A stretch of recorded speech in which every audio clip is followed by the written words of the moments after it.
Mr. President, we exercise our right of reply to one more attempt by the leader of Pakistan to tarnish the image of this august forum by bringing in matters internal to my country and going so far as to spew falsehoods on the world stage.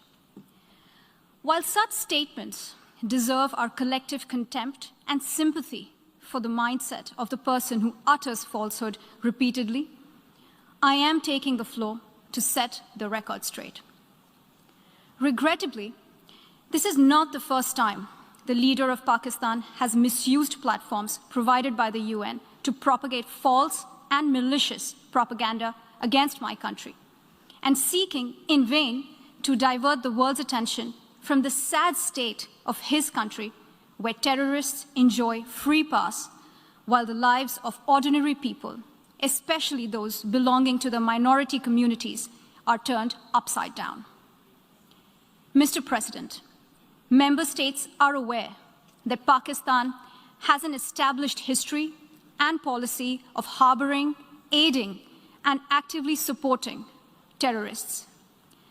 This is a country which has been globally recognized as one openly supporting, training, financing, and arming terrorists as a matter of state policy. It holds the ignoble record of hosting the largest number of terrorists proscribed by the UN Security Council.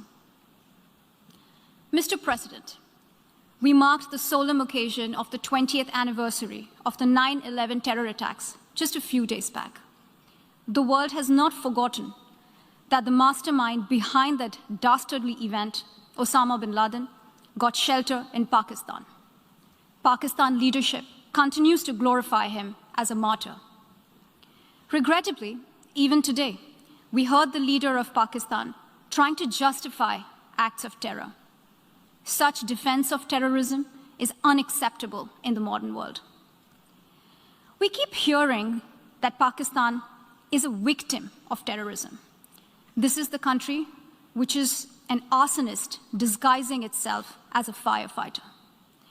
Pakistan nurtures terrorists in their backyard in the hope that they will only harm their neighbors.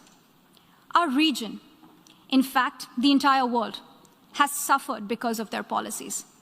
On the other hand, they are trying to cover up sectarian violence in their country as acts of terror. Mr. President, this is also the country that still holds the despicable record in our region of having executed a religious and cultural genocide against the people of what is now Bangladesh. As we mark the 50th anniversary this year of that horrid event in history, there is not even an acknowledgement, much less accountability.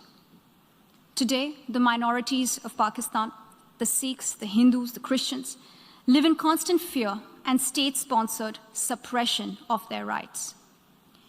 This is a regime where anti-Semitism is normalized by its leadership and even justified. Dissenting voices are muzzled daily, and enforced disappearances and extrajudicial killings are well documented. Mr. President, unlike Pakistan, India is a pluralistic democracy with a substantial population of minorities who have gone on to hold highest offices in the country, including as President, Prime Minister, Chief Justices, and Chiefs of Army Staff. India is also a country with a free media and an independent judiciary that keeps a watch and protects our Constitution.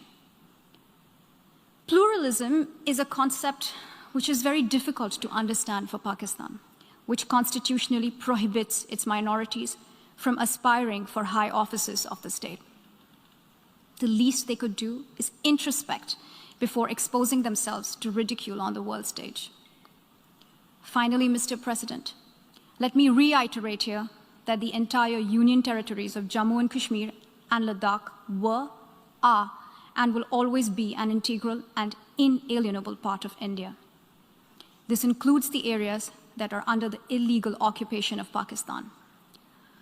We call upon Pakistan to immediately vacate all areas under its illegal occupation. Mr. President, allow me to be categorical about India's position. We desire normal relations with all our neighbors, including Pakistan. However, it is for Pakistan to work sincerely towards creating a conducive atmosphere, including by taking credible, verifiable, and irreversible actions to not allow any territory under its control to be used for cross-border terrorism against India in any manner. I thank you, Mr. President.